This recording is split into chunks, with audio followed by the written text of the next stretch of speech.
Sino mag-aalad sa atong sang awit? Praise God. May maghalad, basit makanta si Brad, no? Kay ano man ni si Brad, God, Assembly of God. Kung gusto niya magkanta, pwede po. Kay aga kita sa aton offering God, thankful and praise. Praise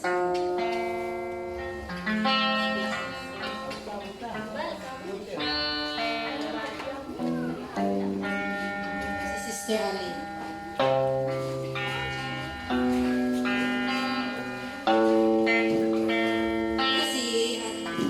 Si best friend, sabi ni Saysay, si best friend niya, galing kumanta.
ito lamang Ama, at wala na iba pa. Ako